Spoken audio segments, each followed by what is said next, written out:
David just challenged me to top that.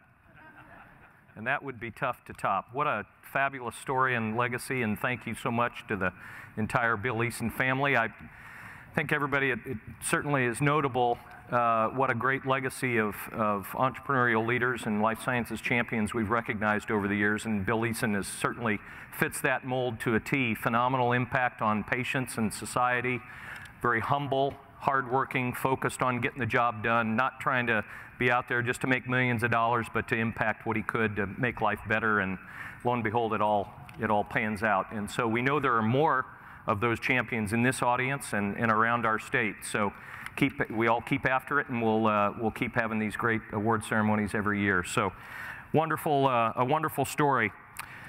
This takes us to our next presenter. And what we're going to talk about here is moving, again, in this innovation community concept down to a specific level here and relevant level for us here in Indiana and Indianapolis, and that is to talk more specifically about 16 Tech and the plans we have for that innovation district, and with its anchor tenant, the IBRI, the Indiana Biosciences Research Institute, excitement around that, and it's upon us, if you will. And if your pulse wasn't racing, after the last panel session, I can guarantee you our next speaker will get it racing, because Betsy McCaw has more energy than, I don't know where she gets it. David always says, how do you bottle that and give it to me? But I think I'm setting the stage here, Betsy. I'm sorry to kind of set you up, but she's the right champion for the job, and she's doing a great job at it. Betsy's the Chief Operating Officer of the Central Indiana Corporate Partnership, where she oversees a wide range of projects that are core to the CICP mission in this greater Indianapolis and Central Indiana part of the state. Betsy has an impressive background, which includes corporate growth, management turnaround, nonprofit management, venture capital, and private equity investment. She's taken on this monumental task of moving the 16 Tech project forward, which has resulted in the formation of the 16 Tech Community Corporation. She's built a strong team and partnership of community, business, elected officials, company presidents and others to help us fulfill this mission, and we're very excited to have her tell us more about that right now. So help me welcome Betsy McCaw.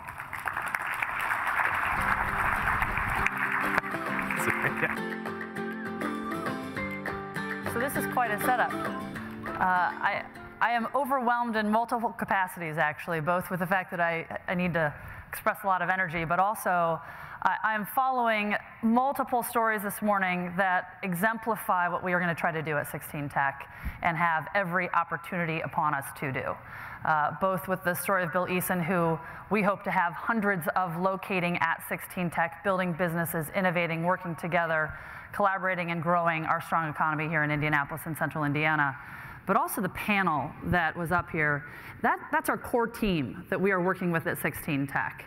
Brought in by IBRI, David Broker, David Johnson, Troy Heggie, and team, bringing that group to bear to take Indianapolis truly to the next level. We are at a unique point in our history, I think, in Indianapolis, as we look back at the visionary leaders that we've had in the past, the great mayors that we've had in the past, we have today, and hopefully in the future, as well as the civic leadership and the corporate leadership that have pulled together things in Indianapolis that frankly just don't happen in many other places around the globe. We have, again, the opportunity in front of us to do something like the Pan Am Games, the Super Bowl, building and bringing the NCAA here and building the amateur sports capital of the country. We have that with 16 Tech. So I'm going to describe it, and Jennifer gave me a great setup with the concepts of innovation, placemaking, and inclusion. So I actually almost want to redo the presentation that you're about to hear, because I would almost reformat it for what I heard this morning and the concepts that were discussed this morning. And I'll touch upon those as we go, but actually I think I have to hit slides, don't I? So as I think about 16 Tech, and Indianapolis, this is all about talent. If we talk about anything, and we talk about this frequently, I know you do in your own businesses, your own environments and organizations, this is truly about talent development, talent retention, and talent attraction. We are enabled by real estate through this. So it is a large real estate development. It is anchored by the incredible Indiana Biosciences Research Institute, inspired by many people here. But in the end, it's about talent. And if we think about one thing, it is how do we drive more of it? How do we develop more of it here in Indianapolis? Because it is how we grow our economy. So you heard, I think it was Tim, talk about 3 million new jobs are created by small businesses as we see some of our larger corporate folks decrease in jobs, and that's because we have great efficiency and great productivity. But how do we keep that engine of that 3 million going here in Indianapolis? So I'm going to start this actually with, it's not meant to be a downer, but it's to create some urgency here, because although we have a great story that is in progress right here in Indianapolis, we have signs that we need to take a look at to say we've got to adjust and make a move right now. So job growth is tremendous. We've got an amazing amount of advanced industries here, those that have tremendous R&D assets and investment, as well as STEM educated folks working in them. You are all part of those organizations today. And our job growth is displaying what has happened and what you're all experiencing here. These advanced industries have been growing, and the job opportunities here are tremendous. But if we take a look at the signs forward, pointing forward in terms of talent, there are some underlying concerns that we should think about and figure out how we address pretty much immediately to ensure that what we just saw in job growth continues and we have the talent to fill those positions. So as you think about innovation capital, we are actually representing 20% of the national average of venture capital per 1,000 people. National average. So it's not Silicon Valley, it's not Cambridge and Boston, it's the national average. We can do better. We know we can do better. And we've got great talent here that can drive that, but what else can we do? We've got an issue around talent. It is certainly not the talent in this room, which is tremendous, but it is the talent that we're trying to recruit. It's the talent that you want to work with. And we are seeing our metro lag other national cities that we want to and do compare ourselves against. The Denvers, the Charlottes, the Nashvilles, the Columbus and Baltimore regions. So what then, as we look at this, if we're lagging in talent growth, what do we have here that we can continue to grow and retain? And the fact of the matter is we're not actually retaining as much as we'd like to. We've got great drivers of talent in our university system, and we've got great opportunity here. But somehow, we're bleeding talent to other states. So if you compare us to Nashville and Denver here, it's actually somewhat alarming because Denver is growing incredibly well in terms of net migration of people with bachelor's degree and higher. And Nashville is growing incredibly well. We, however, are on the negative end of that. And this was all done by Battelle. So Battelle was mentioned in the previous panel as one of the catalysts of the Cortex development in St. Louis. BioCrossroads and CICP have partnered with Battelle many times over the years. And BioCrossroads did this study to examine our highly talented population here in central Indiana. And these were the discoveries that they came back with, many things that we already know. But they also came back and told us, you need a place. So you have incredible advanced industries. You have a higher concentration of them here in the Indianapolis metro region than there are in many other places around the country. And you've got job growth that's very good and in high-skilled areas that are drivers of your economy. But you need the talent, and you need, as they said earlier, a beacon. You need a place where people know there is opportunity, where they can sense it, where it is part of the energy of that community, and where they can all come together to create it. So we are talking about 16 Tech in that realm. And this was catalyzed by IBRI. They said, as they were building IBRI and conceptualizing this, you know, we want companies to peel out of IBRI because this is very entrepreneurial in nature. And you'll hear much about that following me. But we need more, and we can do more, and IBRI can catalyze that. So how can we bring all of these advanced industries to bear in one place? The creative industries. How can we create, as Jennifer mentioned, a place of inclusion for all populations, not only to attract the talent from around the world, but to develop it? And we're actually blessed here today because there are a couple of folks in the audience that are part of neighborhood organizations that we are working with in 16 Tech, because the areas around 16 Tech are challenged and are an incredible place of opportunity with people who want it, who are yearning for it, looking for opportunities like this to create pathways of opportunity. And we can do that at 16 Tech. because we're going to create a place that allows for it. So let me describe a little bit of how we came about, I guess, the concept of 16 Tech. This has been talked about now for about 30 years. Back to, I think Representative Porter told us last week that it was part of a sub-region plan when he was at Christmore House, which I'm guessing was in the 80s. Mayor Goldsmith, Mayor Bart Peterson, all of them had this in their plans, and most recently Mayor Ballard had a tremendous amount of growth around the Busch Stadium loft activity, and I know there are some folks here that were instrumental in this over the course of time. But it has lacked a private sector anchor. It has lacked someone to come in and say, this is going to be our home, we are going to create the investment here, and we are going to bring other people to this party and make sure that this can all work together. I think you heard earlier that where this doesn't work is when it's considered a real estate play. And this isn't about real estate. Buildings enable the collaboration and enable the place that will be of collaboration and innovation. And so, again, we needed a private sector anchor, and we have that in IBRI. And we really couldn't think of a better one, because it is about discovery level research. It is about bringing talent to do this kind of incredible work that is impactful work on our population here in Indiana and around the world. And it is going to be bringing together all of the partners that were so instrumental in building IBRI to this place of 16 Tech. And as we look at this, and we look at the future of even life sciences, you all know the future is not only in the research, but it is in bringing informatics to bear. It is in bringing other advanced industries to collaborate and understand how you can work together. I was in a conversation a year and a half ago with a musical instrument maker, and they were talking to a local hospital system about creating devices so that when children who are asthmatics need to be using their breathing device, they could learn how to play music at the same time. So how can we bring more of that convergence to happen here at 16 Tech? That hasn't yet come to fruition, but that's because there's been leadership change, and now we have the opportunity. Could we bring that back? Could we bring that back, and could we have it happen here? So again, inspired by the private sector anchor of IBRI, but also the location. So we're blessed with heritage in this location that is about entrepreneurship, it is about innovation, and it is about inclusion. This is along the jazz corridor of the 1950s and 60s. This is along the corridor where Madam C.J. Walker built her business and became the first millionairess in the country.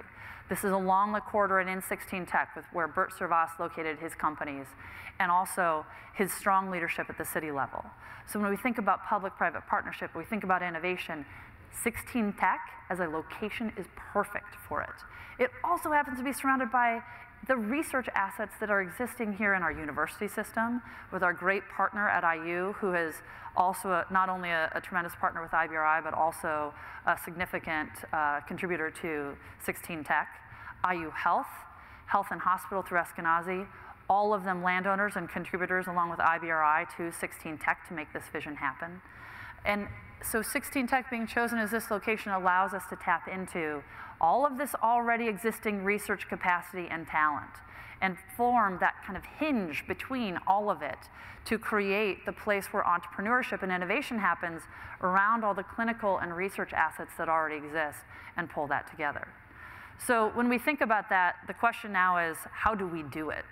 And that's where we've got to turn to the real estate to understand how we enable this population to happen. And then we come back to folks like me right now, and hopefully a team that will be built to create the energy vibrancy and that community that's very unique to Indianapolis, but allows for us to leverage all of the amazing assets that we have here in town.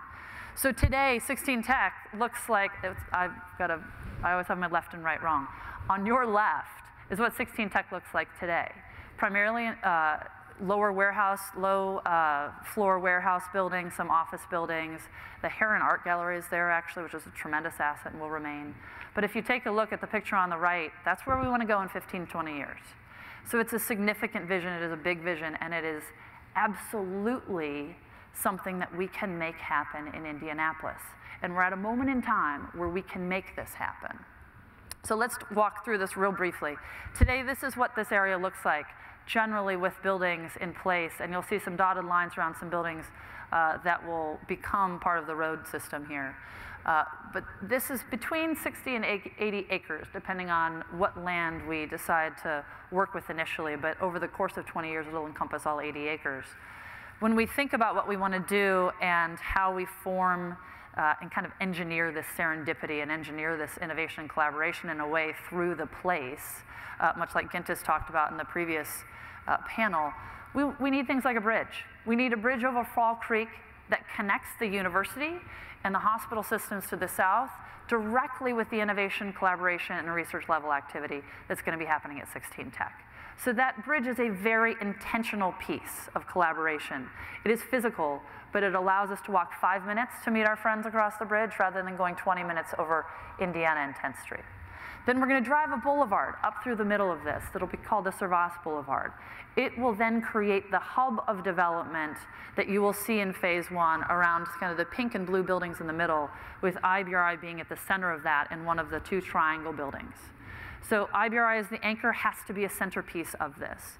But around IBRI, we need to populate it with things like CIC. So you heard Tim Rowe, and our hope is that Tim Rowe comes here and joins us and does what he's doing in Cortex and what he's done in Cambridge and his team. And he's had Samantha here on the ground taking a look at our market, understanding it, and how they can best collaborate with the institutions and organizations that are already doing these kinds of activities here in Indianapolis. And they're really enthusiastic about what we have here. And quite frankly, the fact that we've got opportunity for collaboration because we don't have a place, and they can help us create that. Tech shop, similarly, makerspace, CNC machines, projection molding machines, lathes, things to create devices, things to create art, things to build manufacturing companies out of, is also thinking about this space. So if you think 3 years from now, in the hub of this development, we could have a makerspace that advanced industries of multiple kinds are coming through, testing out products, building companies. We could have co-working space that is accelerating the development of startups, mid-sized companies, small companies, all interacting together in one place. And then we have a research institution that is driving discovery-level research in metabolic disease, obesity, diabetes, cardiovascular disease, impacting the communities around Indiana and the world, all right here in one spot in 3 years. And then think about what we can build around that. And we've gotten significant amount of interest from folks who, as they see this vision and they want to participate in that, they want to build bigger. And we've got the great partnerships that I mentioned with Eskenazi, IU Health, and of course IBRI. But Cook has also been instrumental in this because Cook sits at the base of this site. Bought into business there a couple of years ago, as many of you in this audience know, and are looking to expand. So how can we work with Cook to enable this as an opportunity and a placemaking strategy for them and their business to attract talent to Indianapolis around a growing business that they're looking to accelerate? So these are the opportunities that we have in front of us, and this is just phase one. So phase one is, about 1.7 million square feet of space, the vast majority of that dedicated to research innovation, because I add the top and the bottom lines in terms of research and flex space. But if we accelerate ourselves to the 15 to 20-year plan, this is 80 acres of urban, dense, live, work, play, and I'm adding learn because Mike added it, and it's absolutely right. Live, work, play, learn space for the city of Indianapolis and central Indiana. And all of the elements of that, housing, retail, vibrancy, museums, restaurants, you name it, along with the research and innovation assets and the talent that will be walking in and around this on a daily basis and attracted to it, will create an environment that should, in our belief, accelerate the economy of Indianapolis in ways much like we saw 20 years ago. This is our next gear. This is where we can go, and this is where we need to go, quite frankly, to develop, retain, and attract the talent that we're looking for. So I've got a picture here of what that hub could look like. And I think Gintis mentioned District Hall in Boston, that this is our central park. So as you come up that Servas Boulevard and head towards Tech Shop, CIC, and that main space, IBRI on the left, this is the vision. This is the vision of 3 years from now, which is not a very long period of time, quite frankly. So we've got a lot of work to do, and I could use anybody's help in this room to make that happen. But also, if you're interested in participating in this, there's space. We've got room, and we've got a need for you because you're all incredibly intelligent people with great ideas and seeking innovation. So come work with us on that innovation. Play with this space. See how it feels. We've got opportunities here that I think, as we bring our friends from around the industries that CICP represents, but also the life sciences community, there's just incredible opportunity for us. We talk about impact, we talk about jobs, and the Moretti research was mentioned in terms of the 1 to 5 analysis, but Battelle did an analysis to help us understand what 16 Tech could bring over the course of its first phase, which was that first chart that I showed you of the 1.7 million square feet. In the first phase, it should generate around 2,678 jobs. Of those jobs, 60% are entry-level and mid-skill, which provide us an opportunity for inclusion. So a very intentional opportunity of inclusion beyond what we would already anticipate doing. So when we look at the ability to create pathways into this, as we look at the fact that we've got a university right to the south of us, and we've got Ivy Tech just to the east, and we've got Crispus Attucks, and we've got several schools in the area. Crispus Attucks is a medical magnet high school. There are opportunities to create all these pathways through the neighborhoods, and the neighborhoods have been incredibly supportive of this concept because they're yearning for it. And as we've gone into the neighborhoods, and there are about 7 or 8 neighborhoods that are in the surrounding area and in that walking labor shed, as they mentioned, in Baltimore, there are a number of neighborhoods that are within walking distance, and as a result, the jobs that are created at 16 Tech provide them really easy access opportunities. But in many cases, those folks in the neighborhoods don't get access unless the development is very, very intentional about that. And so you heard the internship programs that CIC has in Cambridge and what they're doing around Ferguson in Cortex. And those are the types of things we absolutely intend to do at 16 Tech. It is imperative that we do so. Because for us to come here, although we don't touch residential physically, we are part of the community. This is for the city and the region's benefit. And if we can't express that to our neighborhood residents, then we're failing in our ability to revitalize the community. And what has been tremendous is that every individual, every organization that we have worked with that is wanting to be a part of 16 Tech has that same thinking in mind.